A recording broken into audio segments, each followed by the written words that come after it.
हाय, good evening. Lecture 5 शुरू करने जा रहे हैं आज थर्मोडायनेमिक्स का। बेसिक्स हम इसमें काफी पढ़ चुके हैं और आज जो हम डिस्कस करेंगे वो रिवर्सिबल इरिवर्सिबल प्रोसेसेस डिस्कस करेंगे। पहले थोड़ा बेसिक आइडिया मैं दूंगा कि क्या होते हैं ये। फिर वर्क डन, एक पीवी वर्क स्पेशल होता है यहाँ पर जो हम थर्मोडायनेमिक्स में पढ़ते हैं, प्रेशर मल्टीप्लाइड बाय वॉल्यूम। इसको थोड़ा सा एलेबरेट करेंगे डिटेल से। और जो वर्क का कंसेप्ट है, जो मैथमेटिकल एस्पेक्ट है उसका, उसको हम आज थोड़ा सा डिस्कस करेंगे। और मैथमेटिकल एक्सप्रेशन हम इस वर्क का आइसोथर्मल रिवर्सिबल एक्सपेंशन में करेंगे। तो चलिए आज के लिए आज का काम हम करते हैं शुरू।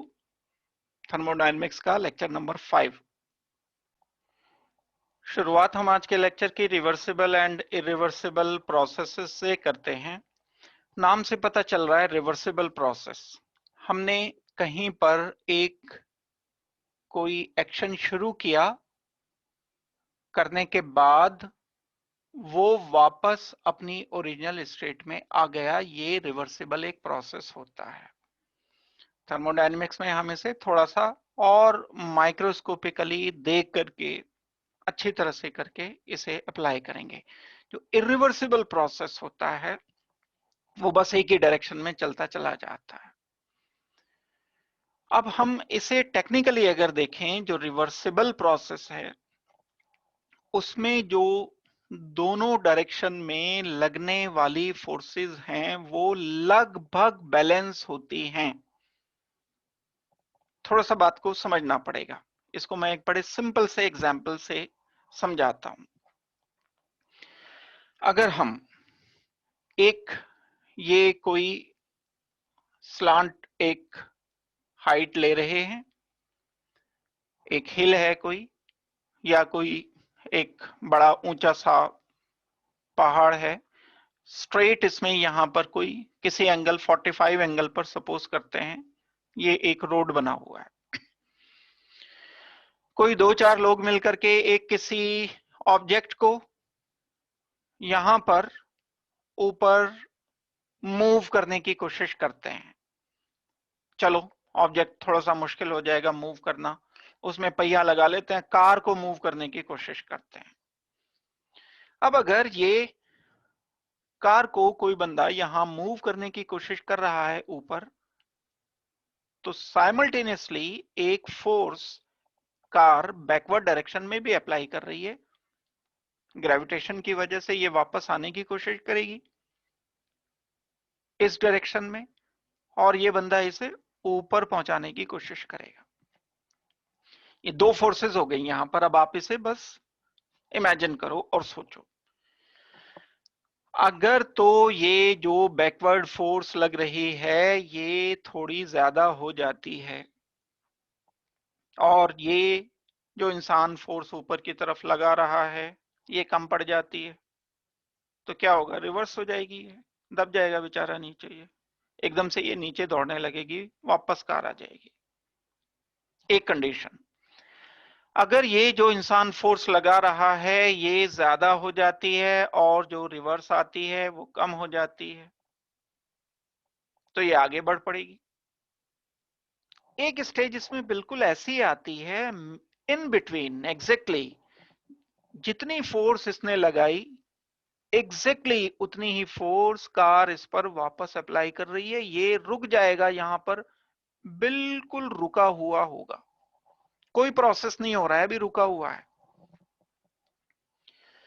लेकिन अगर मैं बोलता हूं कि जितनी फोर्स कार इस इंसान पर वापस लगा रही है उससे बहुत थोड़ी सी ज्यादा फोर्स इसने लगा दी, बहुत थोड़ी सी ज्यादा, तो ये प्रैक्टिकली थोड़ा सा भले ही ना खिसके लेकिन इसमें ये एक कुछ मूवमेंट हल्का सा होना शुरू हो जाएगा।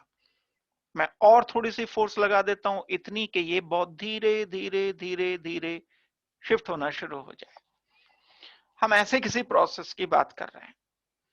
प्रोसेस करना है ऐसा नहीं है, आगे चलाना है, लेकिन ऐसे तरीके से चलाना है कि उसमें रिवर्सिबिलिटी कुछ किसी एक स्टेट, किसी एक पॉइंट पर अगर मैं ऑब्जर्व करूं किसी एक पॉइंट पर अगर चेक करूं, तब रिवर्सिबिलिटी आ जाए। अब एग्जैक्टली इसी बात को, सेम बात जो मैंने यहां समझाने की आपको कोशिश की है, किसी पिस्टन में हम अप्लाई करते हैं। यहां पर एक मूवेबल, ये तो हम करते ही आ रहे हैं बहुत अच्छी तरह से, आप इसको समझ चुके होंगे अच्छी तरह से। ये एक गैस इस पर प्रेशर अप्लाई कर रही है, इंटरनल हम बोल सकते हैं प्रेशर।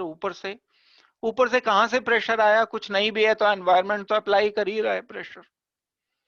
या किसी ने कोई वेट इस पर रख दिया, उस वेट की वजह से नीचे की तरफ को प्रेशर अप्लाई हो रहा है, एक्सटर्नल प्रेशर, हम इसको नाम दे देंगे। अब ये दोनों एग्जैक्टली इक्वल हो सकते हैं, इंटरनल प्रेशर, एक्सटर्नल प्रेशर, अगर 100% एग्जैक्टली इक्वल है। 10 ये है और दूसरा भी 10 है, ये वैल्यू भी 10 है, ऊपर से जो लग रहा है प्रेशर वो भी 10 है, जो भी यूनिट आप लो, तो ये मूव नहीं करेगा। लेकिन अगर जो ऊपर से आपने प्रेशर ये लगाया, ये 10.01 हो गया या 10.1 हो गया, तो बहुत थोड़ा सा, बिल्कुल थोड़ा सा ये आगे मूव करना शुरू कर जाएगा, थोड़ा सा नीचे खिसक जाएगा। आपने इसको 10.02 कर दिया, ये धीरे धीरे धीरे धीरे, बहुत आहिस्ता आहिस्ता आहिस्ता आहिस्ता आहिस्ता अपनी एक स्टेट पर आकर के, जहां पर भी इसे एडजस्ट होना होगा वो रुक जाएगा। एक प्रोसेस ये हुआ है। इसी तरह से अगर मैं रिवर्स बैक करूं, यहां जो इंटरनल प्रेशर है उसको मैं थोड़ा सा बढ़ा देता हूं। जो एक्सटर्नल प्रेशर ऊपर से नीचे लग रहा है वो तो 10 एटमॉस्फेयर ही है, नीचे से जो हम ऊपर लगा रहे हैं वो 10.1 हो गया, तो ये बहुत धीरे से आहिस्ता आहिस्ता ऊपर आना शुरू हो जाएगा। ये एक प्रोसेस है। किसी एक मोमेंट पर अगर हम इसे चेक करते हैं तो ये बिल्कुल ऐसा रुका हुआ सा नजर आएगा, और उस स्टेट में मैं बोल सकता हूं कि यहां दोनों फोर्सेस लगभग लगभग बराबर बराबर हैं। ये दोनों प्रेशर ऊपर से नीचे और नीचे से ऊपर लगने वाला लगभग लगभग बराबर बराबर है, ना के बराबर अंतर है। लेकिन फिर भी काफी लंबे टाइम के बाद अगर आप अंतर देखोगे तो ये धीरे धीरे धीरे धीरे होकर के, सपोज करते हैं, अब कार का एग्जांपल यहीं पर ले लें, सपोज करते हैं 1 मिनट में ये 1 सेंटीमीटर खिसका पाता है, ये एक बिल्कुल कांस्टेंट सी फोर्स लगाते हुए। तो अगर कोई इसको 2 घंटे के बाद आकर के देखेगा तो काफी सारा डिस्टेंस तय कर चुका होगा, तो ये इनिशियल एंड फाइनल स्टेट। लेकिन किसी 1 सेकंड में अगर आप देखोगे कि मैंने 10:05:03 पर इसे देखा, तो ये बिल्कुल रुकी हुई सी नजर आएगी, क्योंकि 1 मिनट में अगर 1 सेंटीमीटर खिसका रहा है तो 1 सेकंड में तो बहुत कम हो गया। फिर वो तो ऐसा लगेगा जैसे रुकी हुई, लेकिन सचमुच में वो चल रही है। तो ये एक पर्टिकुलर पॉइंट पर जो चेंज आ रहा है वो एक चेंज रिवर्सिबल काउंट हम करते हैं। ये हम जो अप्लाई करेंगे इसको किसी गैसियस सिस्टम पर पीवी वर्क के लिए अप्लाई करेंगे। लेकिन जब मैं इस कार को यहां से इधर लाकर किसी तरह से ऊपर से ला करके छोड़ देता हूं, तो अब ये तो बिल्कुल सीधे बड़ी तेज स्टीप रास्ते पर बड़ी तेजी से जाएगी और फिर ये वापस नहीं होगी। यहाँ कोई फोर्स नहीं वर्क, एक ही टाइप की फोर्स वर्क कर रही है, बस एकदम से तेजी से ये आ जाएगी। यानी इसको मैं दूसरी तरह से हम कैसे कह सकते हैं कि यहां बड़ी तेजी से बहुत अंतर कर दो एकदम से। यहां पर प्रेशर 1 एटमॉस्फेयर है जो नीचे से ऊपर लग रहा है, ऊपर से एकदम से आपने 100 एटमॉस्फेरिक प्रेशर ऊपर से अप्लाई कर दिया, तो बहुत तेजी से नीचे, फिर रिवर्सिबिलिटी नहीं रही, फिर ये बोला जाएगा कि ये इरिवर्सिबल है। तो अब हम इन्हें डिफाइन कर सकते हैं। जब जो ड्राइविंग फोर्स होती है और जो अपोजिंग फोर्स होती है, जो ड्राइव कर रही है, जो पुश कर रही है किसी को, और जो उसको अपोज कर रही है, वो बहुत थोड़े अंतर से अलग अलग होती हैं। यानी उन दोनों में बहुत ही माइन्यूट सा डिफरेंस होता है। एक हम इसे टेक्निकल वर्ड बोलते हैं इसके लिए, यहाँ थर्मोडायनेमिक्स में एक टेक्निकल वर्ड बोला जाता है, infinitely small. Infinitely small word जो बोला जाएगा बहुत माइन्यूट फर्क के लिए, डिफरेंस के लिए। तो कैसे डिफाइन करेंगे हम? रिवर्सिबल चेंज को, जब driving force and opposing force दोनों में बहुत ही थोड़ा सा अंतर हो, इनफाइनाइटली स्मॉल अंतर हो, तब हम इसको बोलते हैं कि ये रिवर्सिबल प्रोसेस हो रहा है और ये चेंज रिवर्सिबल काउंट होगा। किसी भी मोमेंट पर डायरेक्शन चेंज हो सकता है, ऊपर जाते जाते वो नीचे भी आ सकता है, नीचे जाते जाते ऊपर भी आ सकता है, थोड़ा सा अंतर अगर इस फोर्स में कर दिया जाए। ऐसे आप इसे सोच सकते हो। चलो मैं एक बार और इसे फोर्स को, ये बड़ा धीरे से फोर्स, जितना तेजी से ये यहां आगे मूव किया इतना तेजी से नहीं, ये तो हमें नजर भी नहीं आएगा, इतना धीरे धीरे ये अंतर इसमें आएगा। तो ये मैंने आपको डेफिनेशन एक बता दी इसकी रिवर्सिबल की। Driving force and opposing force differ by infinitely small amount. अगर हम ये जानना चाहते हैं तो दोनों वैल्यूज फोर्सेस की बहुत ही कम ले लें, जीरो के नजदीक ले लें, लेकिन जीरो नहीं होनी चाहिए भाई। अगर बिल्कुल जीरो अंतर हो जाएगा दोनों फोर्सेस का अंतर अगर बिल्कुल जीरो हो गया, फिर तो रुक जाएगी ये, फिर तो 10 घंटे के बाद भी यहीं खड़ा रहेगा ये, और 1 साल के बाद भी यहीं खड़ा रहेगा। ऐसे ही जैसे ये पिस्टन पर मैंने ऊपर से जो फोर्स लगाई पी एक्सटर्नल, और ये जो नीचे से फोर्स लग रही है, या प्रेशर बोल दो आप, पर यूनिट एरिया ही होता है फोर्स, तो मैं जब नीचे से जो प्रेशर अप्लाई कर रहा हूं पी इंटरनल, ये अगर इन दोनों में अंतर P external minus P internal अगर जीरो है, यानी ये दोनों बराबर हैं, तब ये मूव नहीं करने वाला, जहां अभी है वहां 2 मिनट के बाद भी रहेगा, वहां 10 साल के बाद भी वहीं रहेगा। लेकिन अगर पी एक्सटर्नल थोड़ा सा ज्यादा है, कितना ज्यादा है, एक प्रेशर का थोड़ा सा मैं अमाउंट इसमें ऐड कर देता हूं, और उसको हम डेल्टा से डिनोट कर सकते हैं। डेल्टा तो काफी ज्यादा के लिए वर्ड यूज किया जाता है, तो हम लिख देते हैं डी पी, हमने इसमें ऐड कर दिया, ये हुआ माइनस पी इंटरनल। इसका डीपी का मतलब क्या हुआ, इसका मतलब है कि बहुत थोड़ा सा प्रेशर हमने इसमें ऐड कर दिया, अब ये थोड़ा सा ज्यादा हो गया, पी इंटरनल के कंपैरिजन में ये थोड़ा सा ज्यादा हो गया। तो P external plus DP minus P external, ये जीरो से थोड़ा सा ज्यादा हो गया, तो अब ये धीरे धीरे धीरे धीरे मूव करना शुरू हो जाएगा। हम 1 सेकंड के बाद देखेंगे ना के बराबर अंतर मिलेगा, लेकिन हम देखेंगे अगर 1 घंटे के बाद, हम 2 घंटे के बाद देखेंगे अगर, तो काफी ज्यादा अंतर, हम सबका एडिशन मिल जाएगा।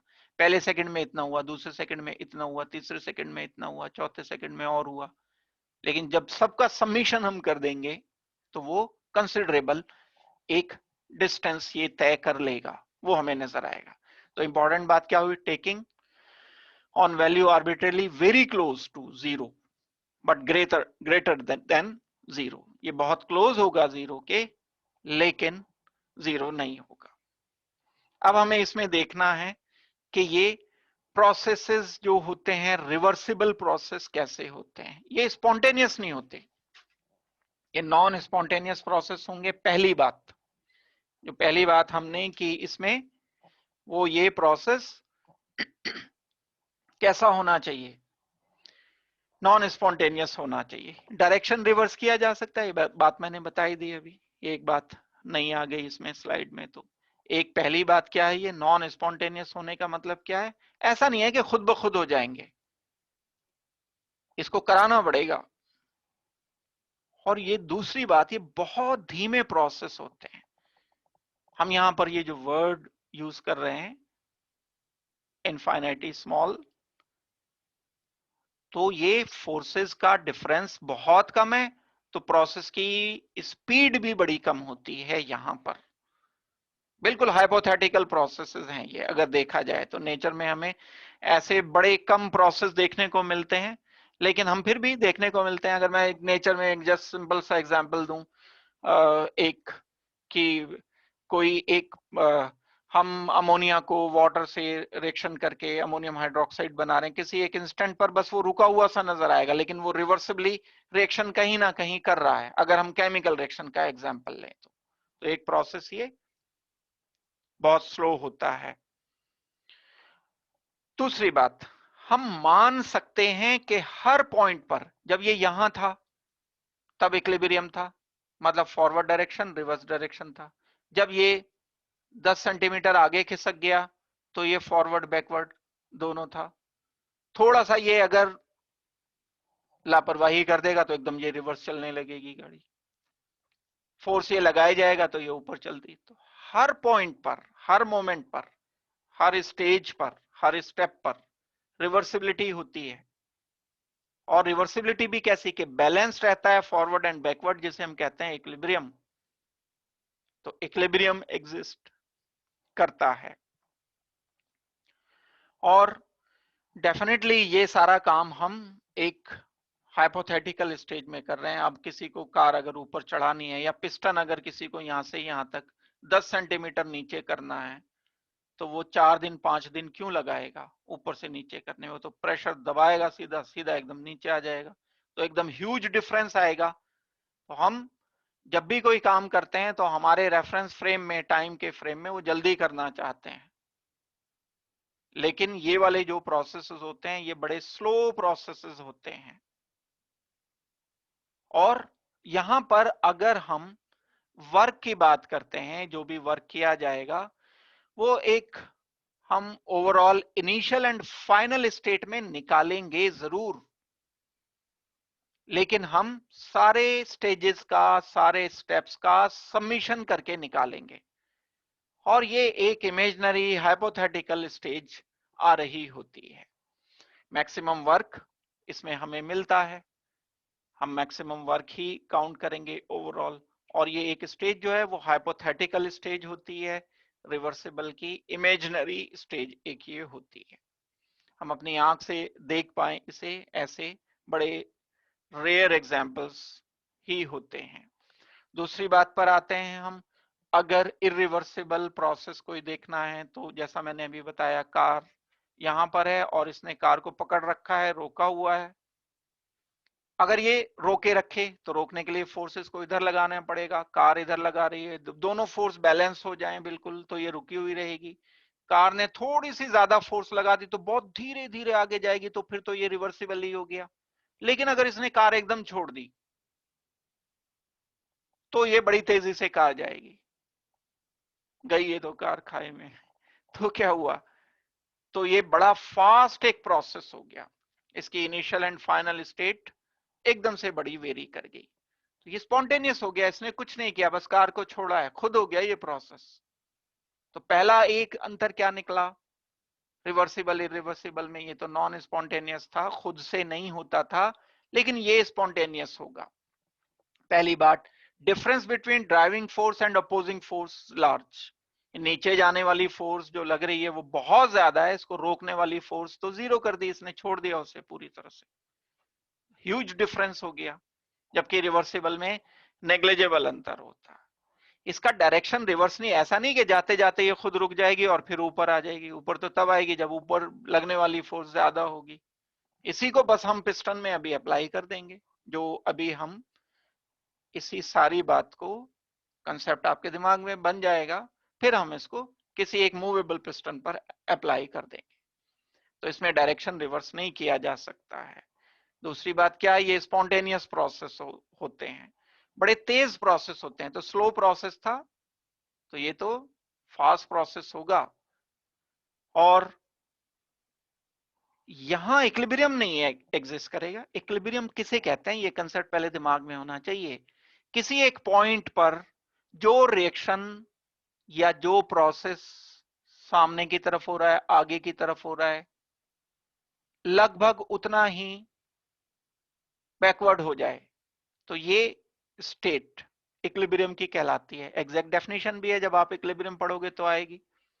यानी वो स्टेज जिस पर rate of forward process and rate of reverse process बिल्कुल बराबर हो जाते हैं, वो इक्विलिब्रियम की स्टेट होती है।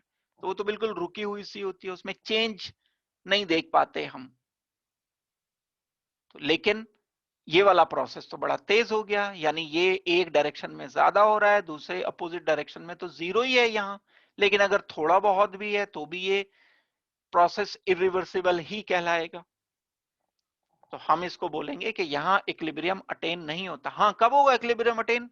जब ये कार जाएगी, यहां जाकर के गिर जाएगी, रुक जाएगी, एक जगह रुक गई, अब चेंजेस होने बंद हो गए, तब हम बोलेंगे फोर्सेस बैलेंस हो गई, अब इक्विलिब्रियम अटेन हो गया।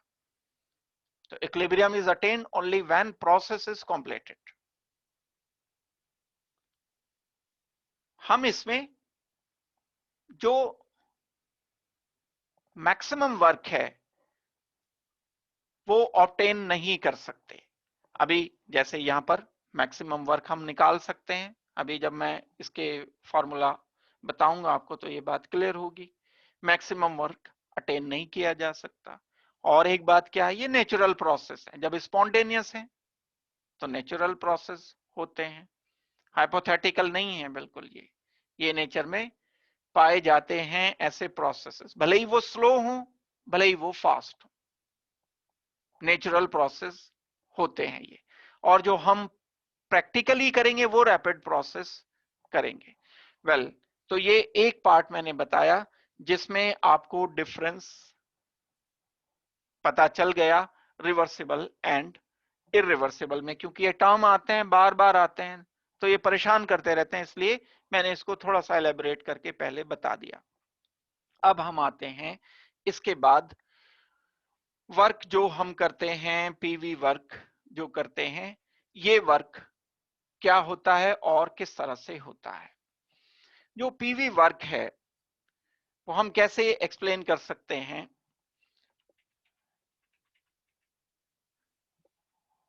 पहले मैं थोड़ा सा बता दूं, फिर उसके बाद ये वाले जो डायग्राम थे ये मैं उसके बाद आपको बताऊंगा।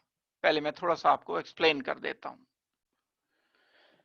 देखो, सारा कुछ अभी जो पढ़ा है इसको छोड़कर सिंपल वर्क देखो क्या होता है, क्योंकि हम इन दोनों चीजों को रिलेट करेंगे।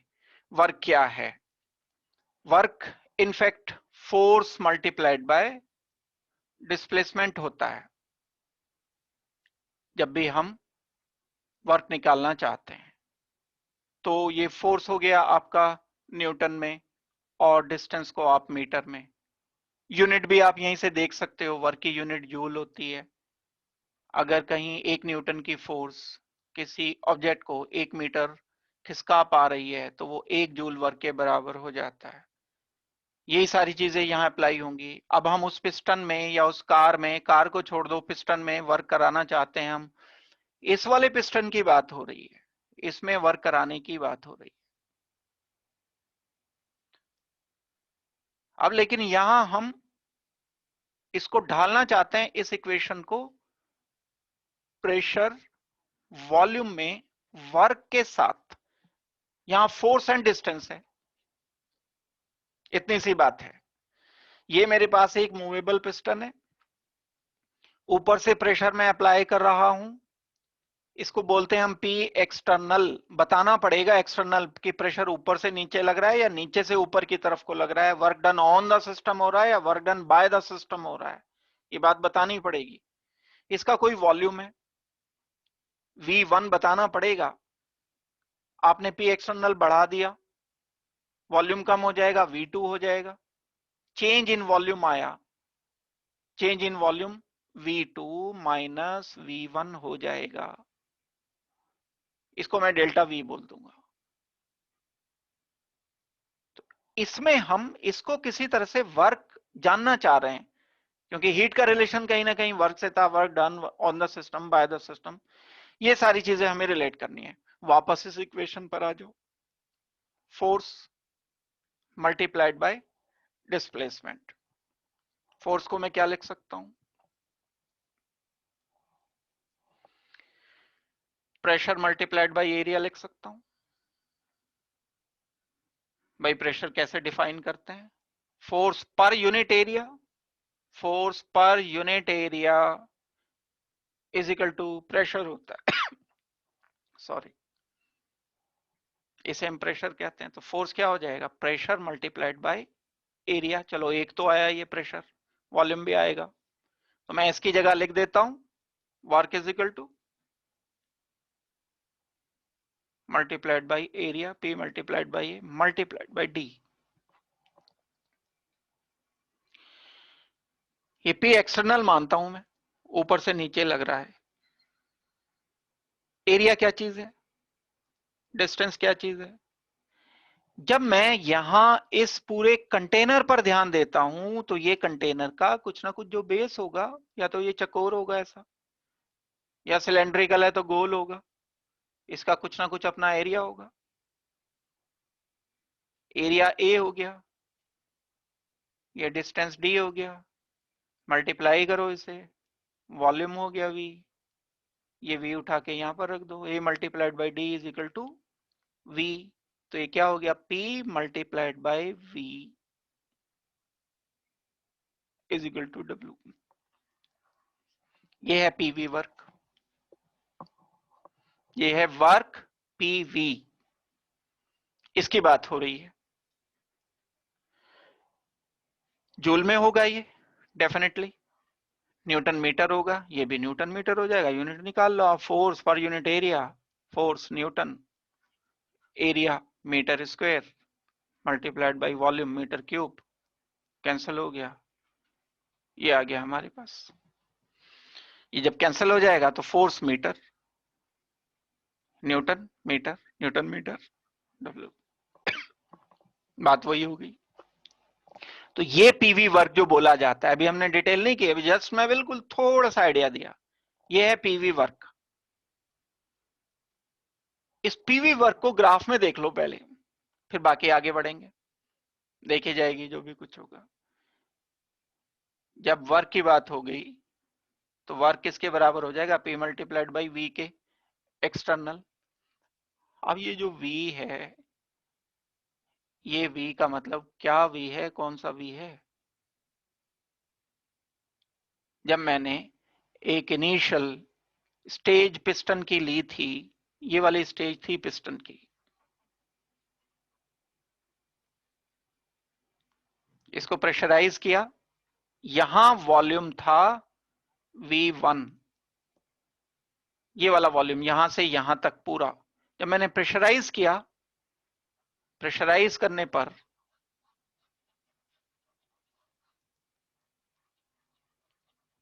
ये पहुंच गया यहां पर, वॉल्यूम आ गया ये V2। तो वॉल्यूम कौन सा चाहिए मुझे? अंतर चाहिए वॉल्यूम में, फाइनल वॉल्यूम नहीं चाहिए। इस वॉल्यूम की बात नहीं मैं कर रहा हूं, ये वॉल्यूम क्यों चेक करूंगा? मैं तो ये देखूंगा ना, जिस वॉल्यूम पर ये चेंज हुआ है वो वॉल्यूम देखा जाएगा। यानी जो मैंने बाद में वॉल्यूम लिया V2 माइनस V1, ये वॉल्यूम है, ये अंतर, वॉल्यूम में अंतर प्रेशर चेंज करने के बाद। अच्छा, मैंने अगर ह्यूज चेंज ले आया, बड़ी तेजी से प्रेशर इसका डिप कर अप कर दिया, प्रेशर बढ़ा दिया, तो इरिवर्सिबल चेंज होगा। लेकिन मैं यहां रिवर्सिबल चेंज करना चाहता हूं। रिवर्सिबल चेंज करने का मतलब क्या है? जो पी एक्सटर्नल था, मैंने उसमें बहुत थोड़ा सा प्रेशर बढ़ाया, डीपी ना के बराबर, तो ये पिस्टन बढ़ा तो बढ़ा धीरे धीरे धीरे धीरे धीरे धीरे, 4 दिन 6 दिन में पहुंचा ये यहां पर। तो अब अगर हम इसे कंसीडर करते हैं तो मैं मान सकता हूं, इसको नेग्लिजिबल मानते हुए आप कह सकते हो कि P external multiplied by delta V, क्योंकि ये जो बढ़ाया गया प्रेशर, अगर शुरू में 1 एटमॉस्फेरिक प्रेशर था इस पिस्टन का, जब ये मूव नहीं कर रहा था, इंटरनल प्रेशर भी 1 एटमॉस्फेरिक प्रेशर था, लेकिन आपने क्या किया? 1.01 एटमॉस्फेयर कर दिया प्रेशर। अब थोड़ा सा ज्यादा तो हो गया ये, लेकिन ये मूवमेंट इसका बहुत फ्रिक्शनलेस मान रहे हैं, इमेजिनरी बात है सारी, कोई फ्रिक्शन नहीं है इसमें, जीरो फ्रिक्शन। तो इतना भी प्रेशर इसे खिसकाने में काफी रहेगा, लेकिन चलाएगा बड़ा धीरे धीरे, बड़ा ऐसा ऐसा ऐसा मूव करता करता करता करता ये 10 दिन में 5 दिन में यहाँ पहुंच जाएगा। तो हम इसको मान रहे हैं कि ये रिवर्सिबल है। और कंप्रेशन मान रहा हूं मैं, अगर रिवर्स होता, मान लो ये इंटरनल प्रेशर ज्यादा होता, एक्सटर्नल कम होता, तो फिर ये एक्सपेंड कर रहा होता। तो मैं ये तो सिर्फ मैं इसको इसलिए बताना चाह रहा हूं आपको कि अगर मैं ये बोलता हूं कि कोई ग्राफ है, यहां पर प्रेशर है, यहां पर वॉल्यूम है, पी एक्सटर्नल लेता हूं मैं, पी एक्सटर्नल मैंने ले लिया इनिशियल प्रेशर का बिल्कुल थोड़ा सा ज्यादा बढ़ाकर, यानी उसे लगभग कांस्टेंट ही मान लिया जा सकता है। और वॉल्यूम चेंज होता जा रहा है, वॉल्यूम क्या होता चला जा रहा है, कम होता चला जा रहा है, कम होता चला जा रहा है, कम होता चला जा रहा है। ये इनिशियल वॉल्यूम था ज्यादा, वी आई कह दूं मैं इसको, ये फाइनल वॉल्यूम है, वी एफ कह सकता हूं मैं इसको। तो पीवी क्या होगा भाई, पी तो ये है, फिक्स है, क्योंकि नेग्लेजेबल अंतर है इसमें, इसको मैं नेग्लेक्ट करते हुए पी एक्सटर्नल कांस्टेंट मान रहा हूं, फिक्स मान रहा हूं। अब ये V यहां से लेकर और यहां तक, यही तो PV होगा, इतना V है हमारे पास, और ये P है हमारे पास, इसका जो मल्टीप्लिकेशन होगा, ये एरिया अगर मैं निकाल लेता हूं कर्व का, तो ये PV वर्क है। बात समझ आ गई होगी, I hope. P multiplied by V, अगर कोई ग्राफ आपको दिया जाता है बनाने के लिए जिसमें P एक्सटर्नल जो आपने बढ़ाया उसे नेग्लेजेबल मानते हुए बहुत लंबे समय में ये वर्क हुआ, यानी वॉल्यूम में रिडक्शन आया, ये वॉल्यूम जितने प्रेशर पर इनिशियल था धीरे धीरे कम होता होता होता होता होता होता यहां पर आ गया। तो पीवी तो किसके बराबर था, P मल्टीप्लाइड बाई V। अगर आपको ग्राफ से निकालने के लिए बोला जाए तो V कितना होगा, ये V ये है, ये वाली लाइन V है। P कितना है, ये P है इतना, तो इतना मल्टीप्लाइड बाई इतना, ये ये मल्टीप्लाइड बाई दिस, ये जो किया ये दैट मीन्स एरिया निकल गया आपका। भाई किसी रेक्टेंगल का एरिया कैसे निकालते हो, वही तो है ये। और ये रेक्टेंगल का जो एरिया आपने निकाला है यही वर्क है। ये हमने बड़े सिंपल वे में करके सोचा, कुछ चीजों को मान करके एज्यूम करके सोचा, लेकिन चीजें उतनी आसान नहीं है। पी एक्सटर्नल तो ये सीधी लाइन नहीं होगी, ये लाइन कैसी होगी, ये लाइन ऐसी होगी कि प्रेशर हम बढ़ाते चले जा रहे हैं, वॉल्यूम कम होता चला जा रहा है, ऐसी लाइन होगी। प्रेशर यहां पर था, initial pressure P1, final pressure P2, initial volume VI, V initial, final volume VF। अभी भी निकाल लो एरिया, अभी भी कोई दिक्कत नहीं, एक लाइन लगाओ, ट्रायंगल का एरिया निकाल लो, इसका एरिया निकाल लो, कोई दिक्कत नहीं है, निकल गया। प्रॉब्लम तब आएगी जब ये स्ट्रेट लाइन नहीं होगी। जब तक कि ये स्ट्रेट लाइन है तब तक के कोई दिक्कत नहीं है, आप यहां पीवी वर्क आराम से निकाल पा रहे हो। ये स्ट्रेट लाइन अगर है तो आप इस स्क्वायर का या रेक्टेंगल का एरिया निकाल लो, ट्रायंगल का एरिया निकाल लो, ऐड कर दो, दोनों को निकल गया। दिक्कत की बात क्या है, दिक्कत की बात यह है कि जब हम वर्क का मैग्नीट्यूड निकालना चाह रहे हैं और कर्व ये ऐसा आ गया, अब हम क्या करेंगे। यहां तक तो ठीक है, निकल जाएगा, यहां पीवी से निकल जाएगा इतना, यहां का एरिया कैसे निकाला जाएगा? यहां का एरिया के लिए हम एक तरीका इस्तेमाल करते हैं कि इसको बहुत छोटे छोटे पीसेस में तोड़ लेते हैं। एक स्ट्रिप बड़ी छोटी सी,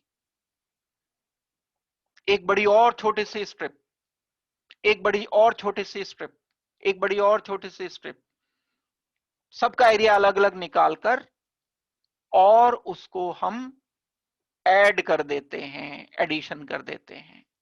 यहीं से कंसेप्ट कैलकुलस का, इंटीग्रेशन का शुरू हो जाता है। आप लोगों ने अगर पढ़ लिया है तो, पढ़ रखा है तो।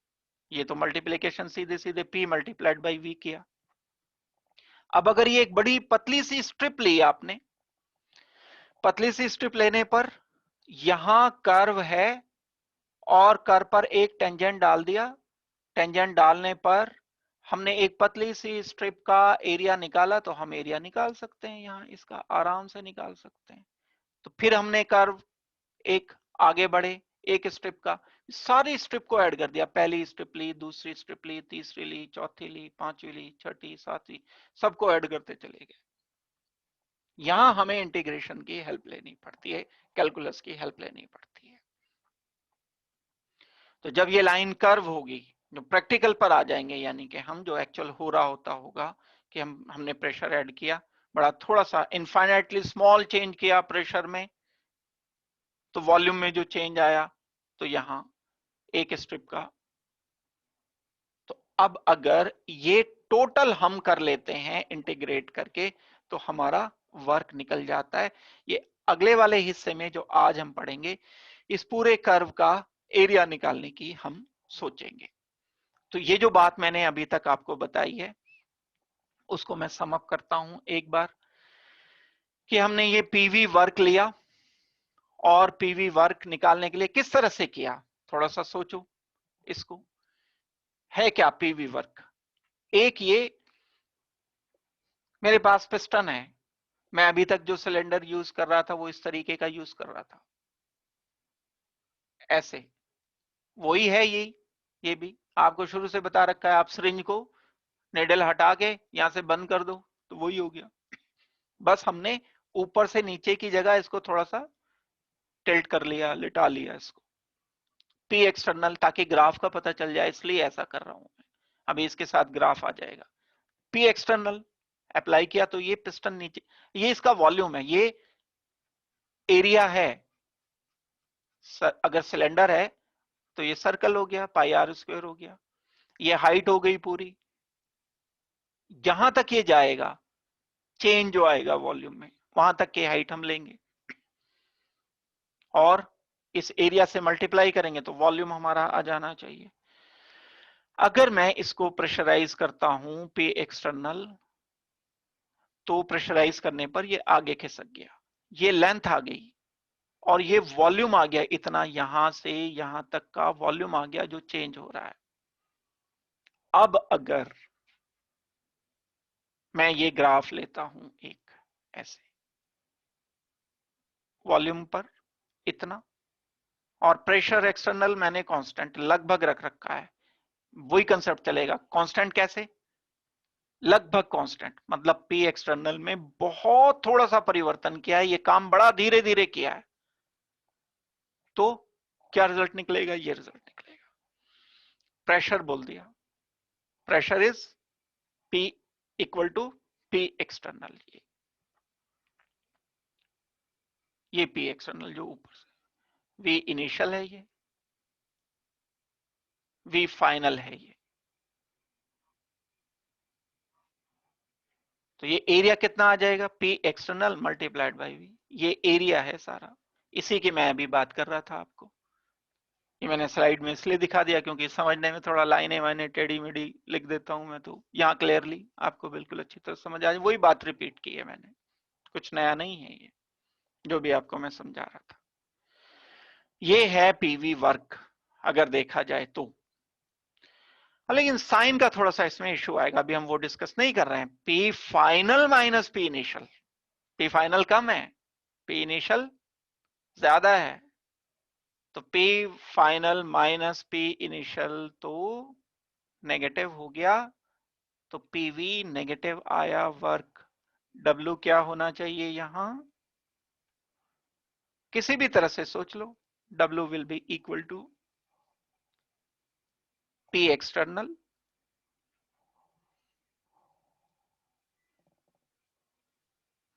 डेल्टा V,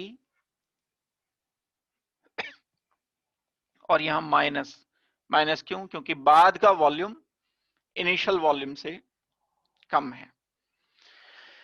एक ये तरीका है समझने का इस नेगेटिव साइन को। मल्टीप्लाइड है ये दोनों, माइनस दो, इसमें से माइनस नहीं किया, गलती मत कर देना, ये माइनस जो है इनफैक्ट यहां पर होगा।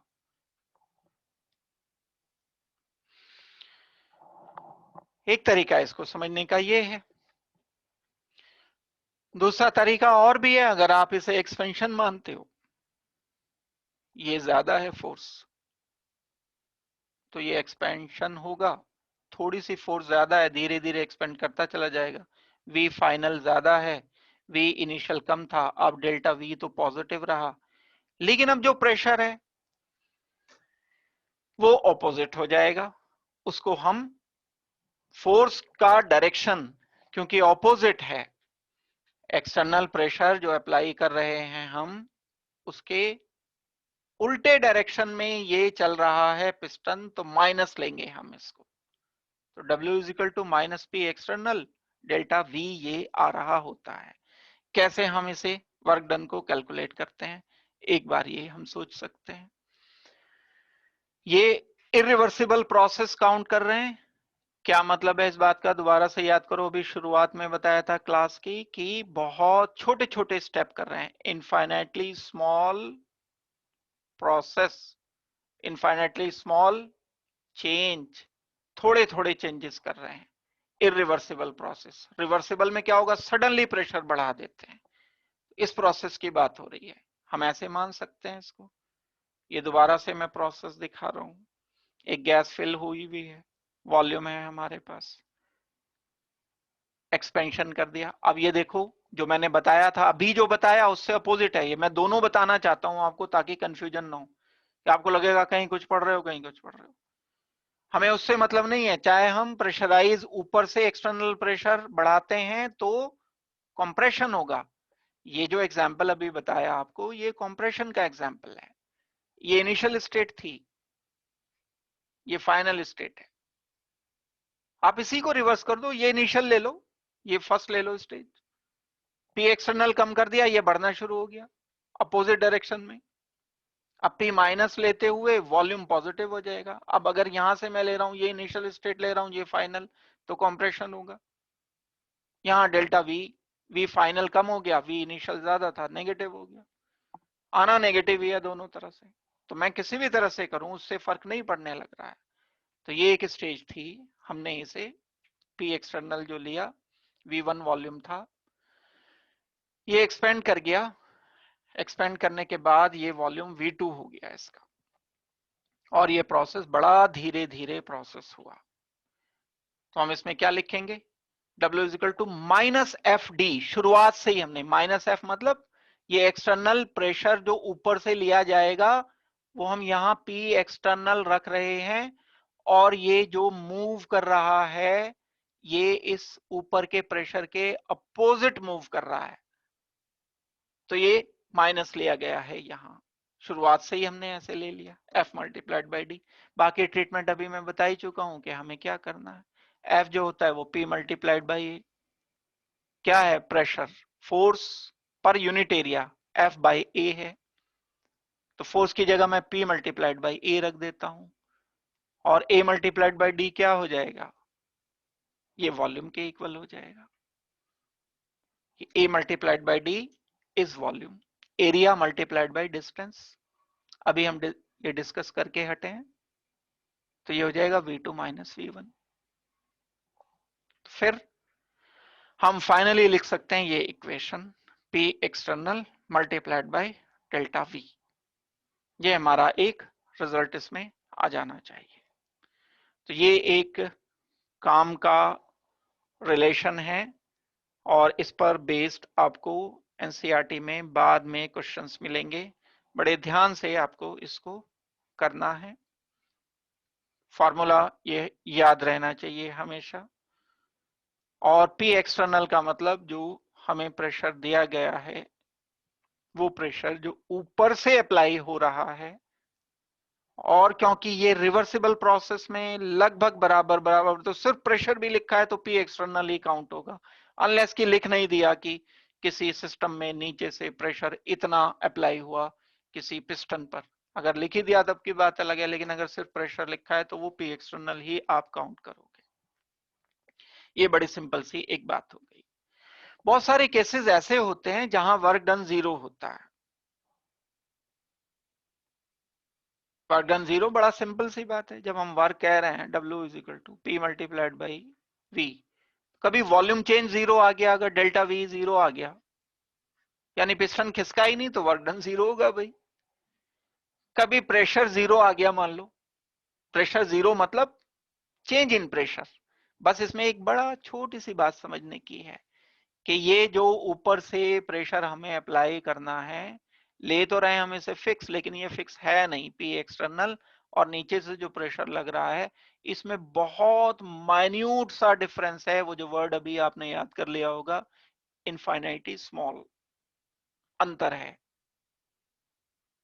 लेकिन हम उसे इग्नोर कर रहे हैं। इग्नोर करके चलना पड़ेगा यहाँ इस स्टेज में, होता नहीं है सचमुच में। अगर बिल्कुल एक्यूरेसी पर आ जाए फिर नहीं इग्नोर हम कर सकते, यहाँ हम इग्नोर करके अपना काम चला रहे हैं अभी फिलहाल।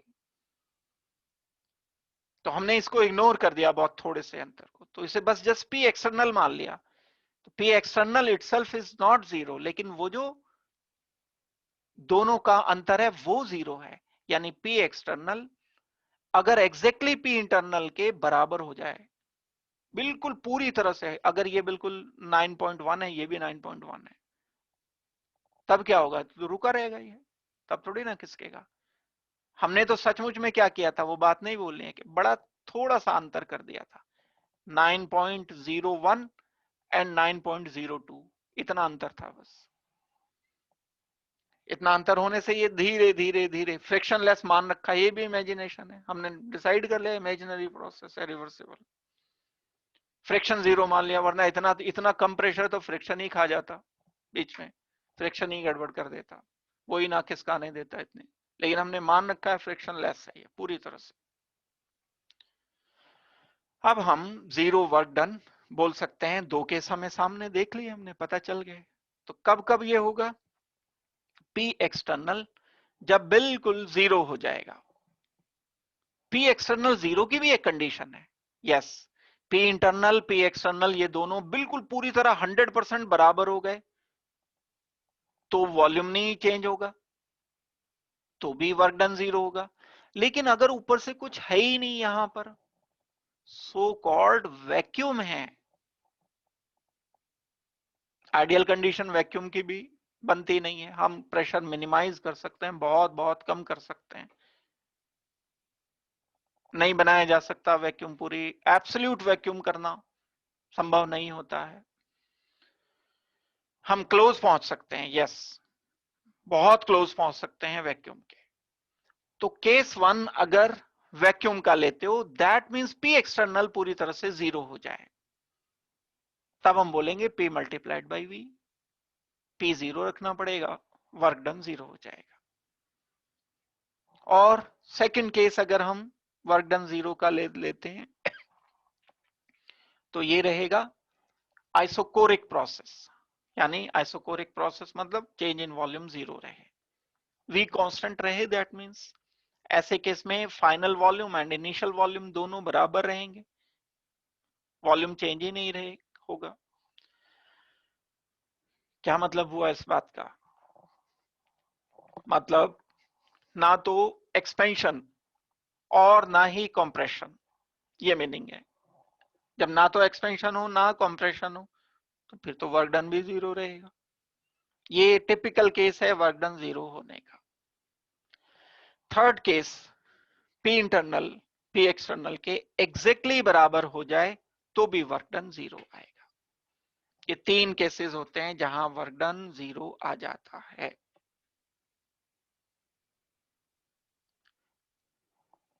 तो आप इसे अच्छी तरह से कर सकते हो, सोच सकते हो। इसके बाद हम आगे बढ़ते हैं। इसके बाद हम किसी आइसोथर्मल एक्सपेंशन में, एक्सपेंशन मतलब वॉल्यूम का बढ़ने का जो प्रोसेस है, इसमें ये जान सकते हैं कि टोटल वर्क कितना होगा।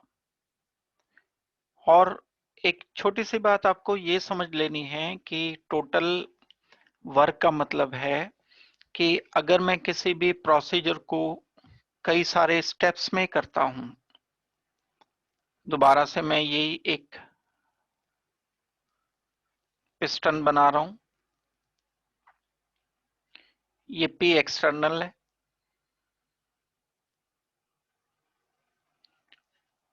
और मैंने अब इस प्रेशर को बहुत थोड़ा सा कम कर दिया। ऊपर से जो अप्लाई हो रहा है प्रेशर, वो सपोज करते हैं 10 एटमॉस्फेरिक प्रेशर है, और मैंने इसको 0.01 की कमी ले आया इसमें। तो अब ये जो नया प्रेशर पी एक्सटर्नल हुआ, वो थोड़ा सा कम हो गया। उसका रिजल्ट क्या निकलेगा? ऊपर से पड़ने वाला प्रेशर कम हो गया। तो ये जो इंटरनल है, ये इससे ऊपर की तरफ लेकर के जाएगा पिस्टन को। दोबारा से देखो, एक स्टेज ऐसी थी कि ये रुका हुआ था, P external and P internal ये दोनों बराबर थे, लेकिन हमने पी एक्सटर्नल को बहुत थोड़ा सा कम कर दिया, रिड्यूस कर दिया। रिड्यूस करने से ये एक्सपैंड करना शुरू हो जाएगा, वॉल्यूम बढ़ना शुरू हो जाएगा। मान लो थोड़ी देर के बाद ये यहां तक पहुंचा, इतना आया बस, ये एक नई स्टेज आई, ये यहां तक आ पाया, ये वॉल्यूम चेंज हो गया। तो ये वर्क, पहले वाला वर्क हो गया, पीवी वर्क हुआ, P multiplied by V, change in volume, minus लिखना पड़ेगा हमने, पी एक्सटर्नल माइनस।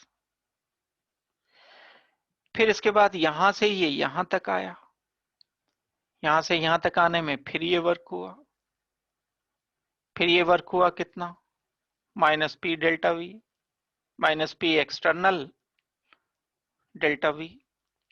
फिर ये यहां से लेकर के यहां तक दोबारा से एक बार प्रोसेस हुआ। ये बहुत थोड़े थोड़े वर्क होते चले जा रहे हैं, और फाइनली ये यहां तक पहुंच गया, यहां पर जाकर के ये रुक गया। तो ओवरऑल ये वाला जो पूरा का पूरा वॉल्यूम चेंज है, ये छोटे छोटे वॉल्यूम चेंज के समीशन के बराबर होगा। और ये जो टोटल वर्क है, पूरा वर्क इन सारे अलग अलग वर्क्स के समीशन के बराबर होगा। ये वाला वर्क प्लस ये वाला वर्क प्लस ये वाला वर्क प्लस ये वाला वर्क। इस चीज को हम ग्राफिकली कैसे देख सकते हैं? अगर तो हम P को पूरी तरह से कांस्टेंट मान रहे हैं, जैसा मैंने अभी थोड़ी देर पहले डिस्कस किया था, तब तो ये सीधा सा ग्राफ बन जाता है, P कांस्टेंट है, वॉल्यूम में चेंज आ गया, तो वॉल्यूम का जो ये चेंज है, ये PV, हम एरिया निकाल लेते हैं। ये एरिया निकालना आसान है, ये वाला भी एरिया निकालना आसान है, अगर प्रेशर टाइम के साथ साथ कम होता चला जा रहा है, ग्रेजुअली, बिल्कुल एक साथ, कर्व नहीं है, तब तो कोई भी प्रॉब्लम नहीं है, तब आप ये एरिया निकाल सकते हो, ये एरिया आराम से निकाल सकते हो। ये वॉल्यूम हो गया, ये प्रेशर हो गया, ये पीवी। लेकिन अगर ये कर्व है, तब की दिक्कत है, तब इंटीग्रेशन की हेल्प लेनी पड़ती है। ये कर्व आ गया, तो हमें क्या करना होगा? इन सारे छोटे छोटे स्टेप्स के जो वर्क हुए हैं, उनका सबका समीशन करना होगा। ये स्टेट ए है, यहां पर ये स्टेट बी है। स्टेट ए में प्रेशर P1, वॉल्यूम V1 है, प्रेशर कम हो गया, वॉल्यूम इंक्रीज हो गया। क्या स्टेट आई? ये पहले वाली स्टेट में लिख रहा हूं, ये वाली ए स्टेट। ये पिस्टन इस पोजीशन पर था, P1 प्रेशर है एंड V1 वॉल्यूम है। स्टेट बी आई, ये प्रोसेस हुआ, एक बी में पहुंचा, बी में पहुंचने के बाद वॉल्यूम इंक्रीज हो गया एंड प्रेशर इसका थोड़ा सा कम हो गया। प्रेशर कम होने के बाद वॉल्यूम हमने इसका इंक्रीज मान लिया। ये ओरिजिनल स्टेट थी, इतना वॉल्यूम इंक्रीज ये किया। अब यहां प्रेशर हो गया P2, वॉल्यूम हो गया V2। V2 ज्यादा है, V1 कम है, P1 कम है, P1 ज्यादा है, P2 कम है। यहां तक तो हम आराम से निकाल लेंगे। यहां तक जब हम PV वर्क निकालना चाहेंगे तो कोई इशू की बात नहीं है। इशू रहेगा यहां का। यहां के लिए हम क्या करेंगे, छोटी छोटी स्ट्रिप में इसको ब्रेक करके इसमें इसमें इसमें सबका समेशन कर देंगे। ये बोला जाएगा PV वर्क। और एक और तरह से हम कर सकते हैं कि हम इसका अलग से ना निकाल के एक इस स्ट्रिप का निकालें। इस स्ट्रिप पर अगर हम देखें तो P लगभग कांस्टेंट या ना के बराबर अंतर आएगा P में। P यहां पर बड़ा कर्व लिख रहा हूं ताकि आप समझ पाओ, इसे कर्व बड़ा कर देता हूं मैं यहां पर T एंड V लिख रहा हूं। तो मान लो मैंने P लिया, ये एक और P लिया, ये नेग्लिजिबल मैंने इसमें अंतर किया। तो इस स्ट्रिप का मैं एरिया निकाल सकता हूं, इस स्ट्रिप का एरिया निकाल सकता हूं, इस स्ट्रिप का एरिया निकाल सकता हूं। सबका समेशन करते चले जाएं, सबका समेशन करते चले जाएं, तब ये टोटल इस कर्व का एरिया निकल जाएगा। जो कर्व का एरिया होगा वही पीवी वर्क होगा, जैसे हमने ये किया। दूसरा केस,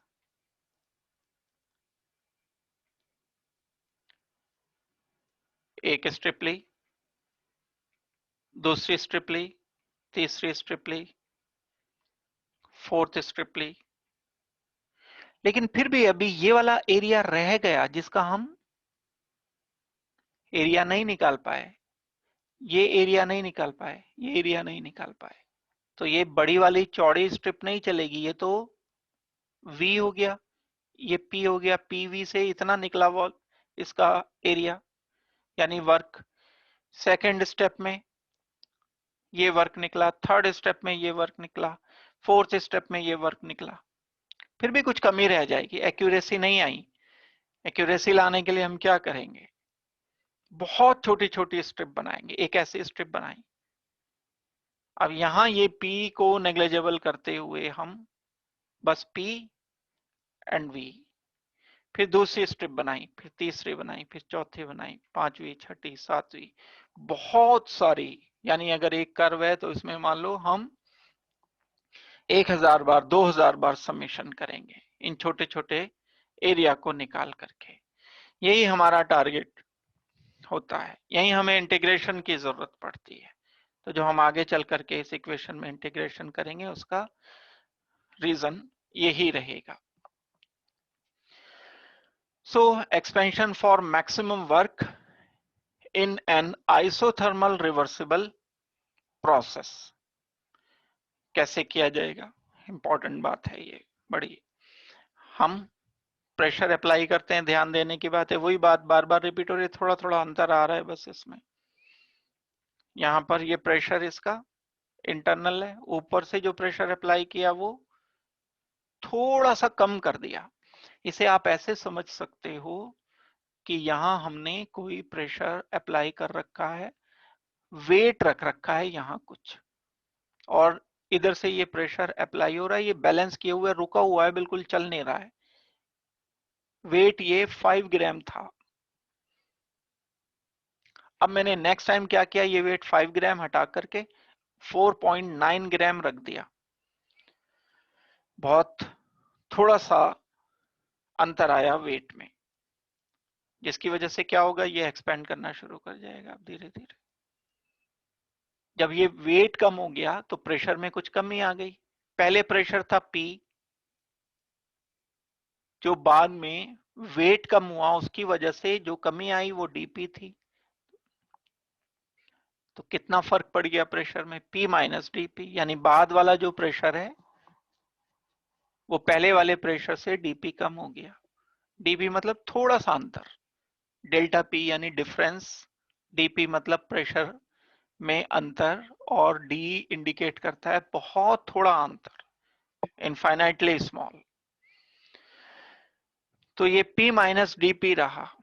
फिर हम इसको क्या करेंगे, थोड़ा सा इंक्रीज किया। ये जब इंक्रीज करेगा यानी वॉल्यूम बढ़ जाएगा, एक्सपेंड करेगा।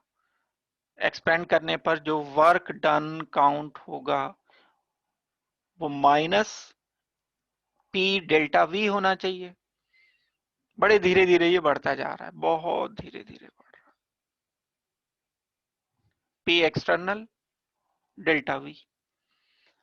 अब यहां से देखने की बात है, जो P एक्सटर्नल है, small amount of work done during very small expansion can be given by, बहुत थोड़ा सा जो एक्सपेंशन हुआ है ये dV हुआ है, तो उसमें जो वर्क डन हुआ होगा वो कितना हुआ होगा, माइनस P एक्सटर्नल dV। और P एक्सटर्नल अब क्या है, वो P माइनस dP है। थोड़ा समझने में दिक्कत आ सकती है इसे, देखो किसी को अगर अभी भी आ रही है तो एक बार फिर से समझ लो। इनिशियली मेरे पास प्रेशर P एक्सटर्नल था, ये वाला प्रेशर, और ये वाला प्रेशर थोड़ा सा ज्यादा कर दिया तो ये P एक्सटर्नल था। W is equal to minus P external V था ये। अब मैंने जब इस प्रेशर को कम किया, कम करने के बाद नया एक प्रेशर आ गया, वो प्रेशर नया वाला कितना हो गया, जो P एक्सटर्नल पहले से था उसमें से थोड़ा सा कम होने पर ये हटा दिया वेट, यहां से थोड़ी सी प्रेशर में कमी आई। कितनी कमी आई, P एक्सटर्नल माइनस ये dP कमी आ गई, तो प्रेशर कितना बचा, P एक्सटर्नल माइनस dP, ये प्रेशर बचा।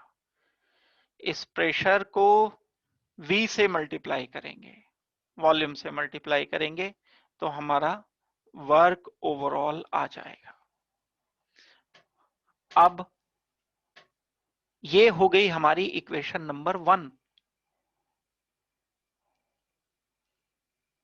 और इक्वेशन नंबर 2 क्या होनी चाहिए, इक्वेशन नंबर 2 होनी चाहिए, ये P एक्सटर्नल क्या है, P dV minus dP multiplied by dV। जब मैं इसकी वैल्यू को रखूंगा इस P की जगह पर, मैं अगर इस इक्वेशन को जस्ट रीअरेंज कर देता हूं, dV को P से मल्टीप्लाई कर दिया, क्या आ गया, minus P dV minus dP dV, ये हमें रिजल्ट मिला। इसे इक्वेशन सेकंड मान लो आप। अब ये dP मतलब बहुत छोटा चेंज प्रेशर में, वेरी वेरी स्मॉल। dV मतलब बहुत बहुत थोड़ा अंतर, तो दो बहुत छोटी वैल्यूज हैं ये। इन दोनों छोटी वैल्यूज का मल्टीप्लिकेशन तो और भी छोटा हो जाएगा। मान लो आपको कहा जाए 0.001, दूसरी भी बहुत छोटी वैल्यू 0.0001, इन दोनों का मल्टीप्लिकेशन तो और भी छोटा हो गया, ये हो जाएगा 0.000001। इतनी इतनी छोटी वैल्यू को हम, और वो भी माइनस कर रहे हैं, मान लो ये 1 आई थी वैल्यू, 1 में से इतना छोटा माइनस किया, तो हम इसे नेग्लेक्ट कर सकते हैं। हटा सकते हैं इसको। बहुत थोड़ी वैल्यूज होने की वजह से हमने इसे इग्नोर कर दिया, होता नहीं है सचमुच में, कर दिया। क्या रिजल्ट मिल जाएगा? D W is equal to minus P D V. ये बार बार हम पीवी कर रहे हैं, तो इसका मतलब क्या है? एक गैसेस इक्वेशन होती थी, PV is equal to NRT लिखा करते आ रहे थे आप।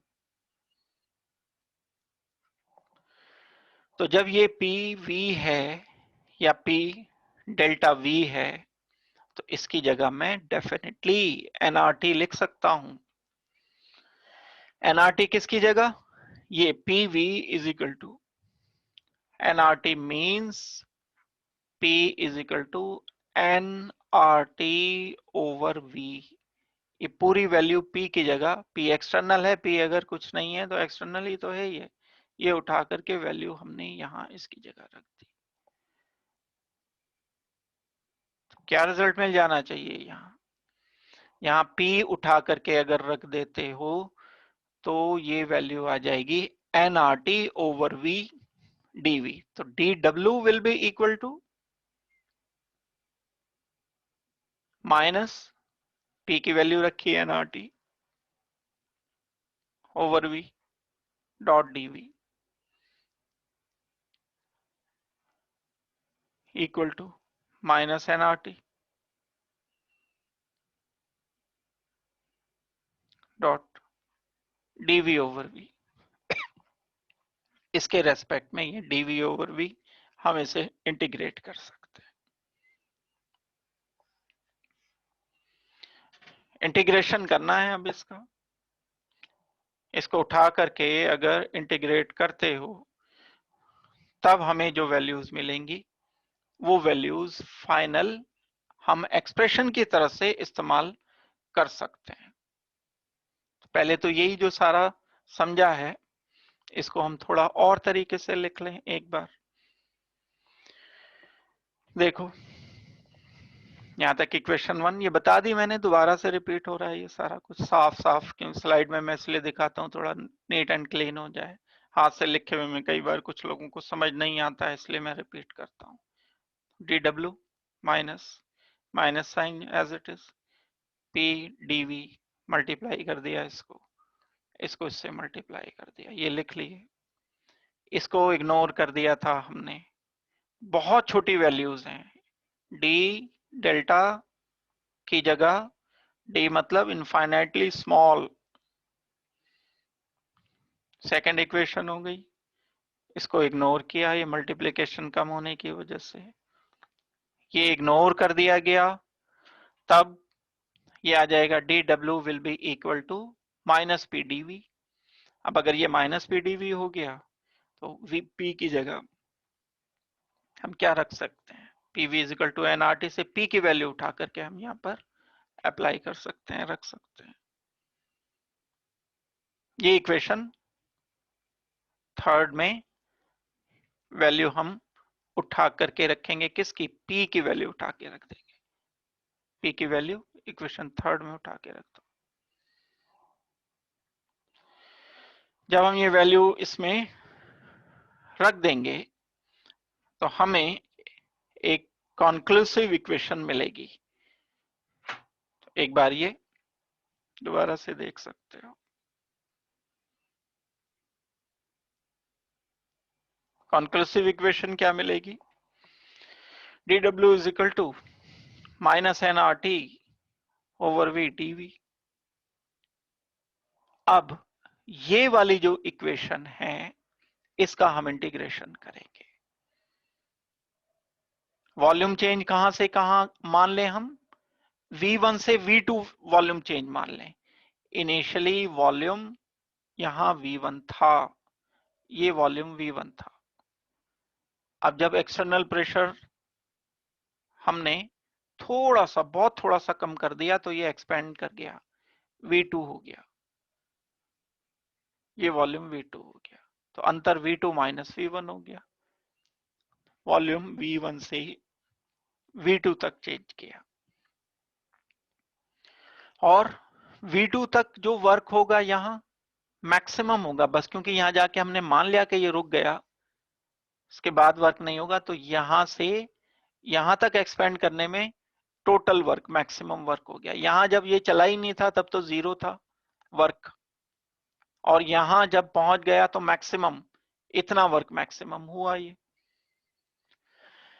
अब हम इन्हें अगर इंटीग्रेट करते हैं तो ये वही वाली बात जो मैंने आपको बताई है, इनफैक्ट वही है ये। अब जब हम इनको इंटीग्रेट करते हैं लिमिट रख करके, लिमिट रखेंगे वर्क की कहां से कहां, 0 से W वर्क या मैक्सिमम वर्क मान लो, DW किया मैंने, इसको इंटीग्रेट किया 0 वर्क से। जब शुरुआत हुई नहीं थी तब तो काम कुछ नहीं हुआ था, W इज इक्वल टू 0 था, और यहां W is equal to maximum हो गया। ऐसा कब हुआ, जब हमने इसको कहां से कहां तक इंटीग्रेट किया, वॉल्यूम 1 से वॉल्यूम 2 तक। V1 पर वर्क 0 था जब शुरुआत नहीं हुई थी, एंड V2 पर जब वॉल्यूम मैक्सिमम हो गया तो मैक्सिमम वर्क हमें मिल गया।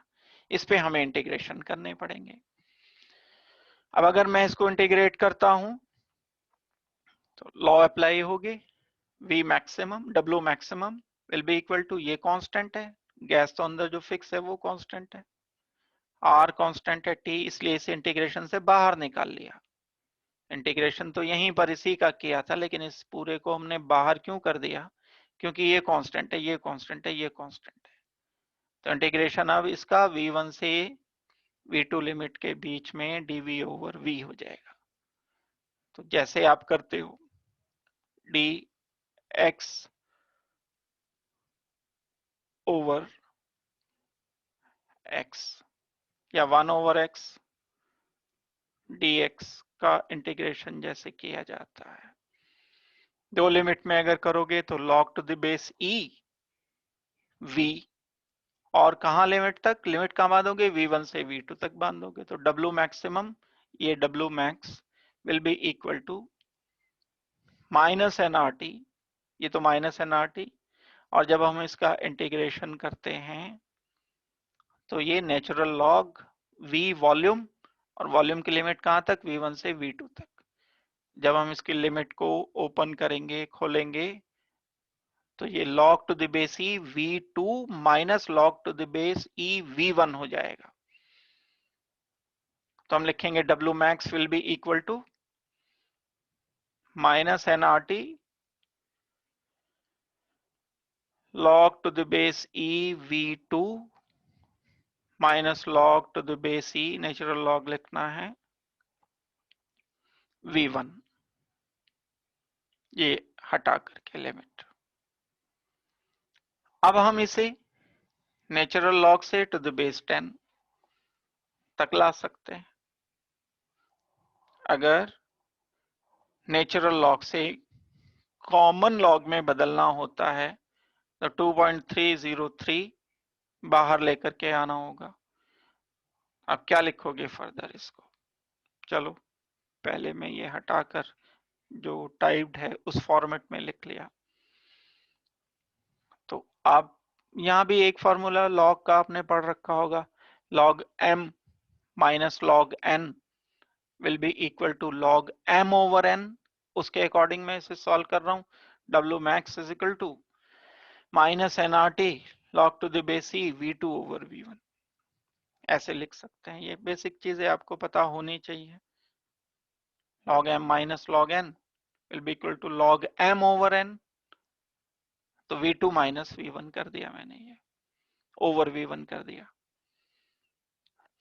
अब अगर आप इसको नेचुरल लॉग से कॉमन लॉग में बदलते हो तो मुझे बाहर लिखना पड़ेगा 2.303 NRT log to the base e की जगह हो जाएगा 10 V2 ओवर V1।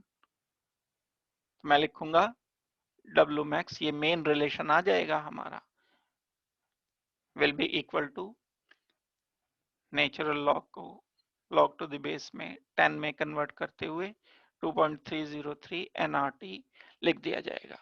ये एक फॉर्मूला वर्क के लिए किया जा सकता है।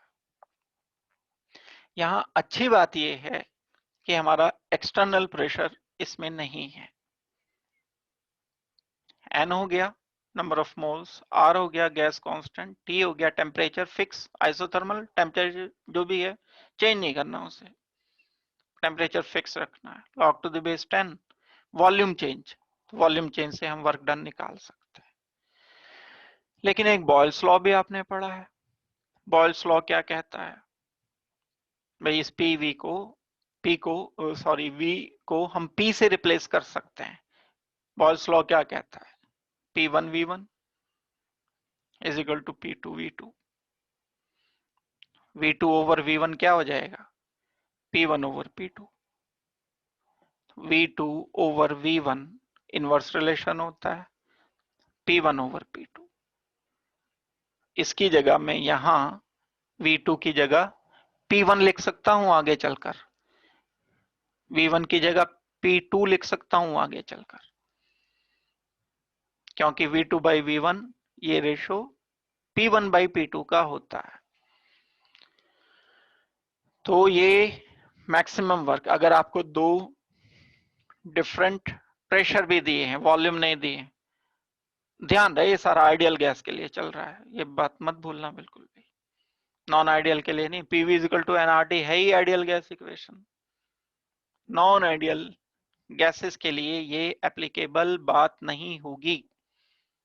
बड़ी सिंपल सी बात है। ये बड़े इंपॉर्टेंट रिलेशन दो हैं, लेकिन इसमें कुछ चीजें भूल जाती हैं। ये सिर्फ आइडियल गैसेस के लिए है कंडीशन। हमने वो जो कुछ एजम्पशन मान रखे हैं आइडियल गैसेस के लिए, वो जो फॉलो करेंगे उनके लिए ये रिलेशन हम लिख पाएंगे। बॉयल्स लॉ क्या कहता है, V2 over V1 is equal to P1 over P2। अब मैं ये वैल्यू रिप्लेस करके एक नई इक्वेशन दे सकता हूं। Maximum work will be equal to minus 2.303 nRT log to the base 10 P1 over P2। तो ये दो फॉर्मूला हैं जो आपके काम के हैं। इसको अच्छी तरह से प्रॉपरली, इससे ज्यादा काम जो है वो बेसिक समझने का है कि रिवर्सिबल हम किसे कहते हैं, इनफाइनाइट स्मॉल किसे कहते हैं। सारी चीज जब समझ लोगे फिर वर्क डन पर आओ बाद में, एकदम से डे वन से नहीं करने की कोशिश करो। सिस्टमैटिक अगर पढ़ोगे बिल्कुल चीजें क्लियर होंगी। कुछ समझ नहीं आ रहा इसका मतलब कहीं ना कहीं कुछ बेसिक में प्रॉब्लम है, कहीं कोई चीज मिसिंग है जिसकी वजह से दिक्कत आ रही है। अदरवाइज सिस्टमैटिकली अगर समझते चले जाओगे तो कोई प्रॉब्लम की बात नहीं है। तो आज की क्लास में तो हम इतना ही करते हैं। तो नेक्स्ट क्लास में हम एंथैल्पी, एंट्रोपी, एक पोर्शन पूरा हुआ, ये थर्मोडायनेमिक्स का बड़ा पोर्शन पूरा हुआ। अभी जो बचता है इसमें दूसरा बड़ा पोर्शन, वो है एंथैल्पी, एंट्रोपी, ये थर्मोडायनेमिक फंक्शन होते हैं। इसके अलावा free energy, Gibbs free energy, इन सबको हम डिस्कस करेंगे। एंड एक दूसरा और जो पोर्शन है थर्मोकेमिस्ट्री जिसे हम कहते हैं, उसको हम नेक्स्ट क्लास में डिस्कस करेंगे। तो आज की क्लास में मैं इतना ही बता रहा हूँ। Thank you very much. इस सबको बड़ी अच्छी तरह से पढ़ करके और लिख करके नोट करके सारा कुछ करना है। Thanks a lot, thank you very much, good luck.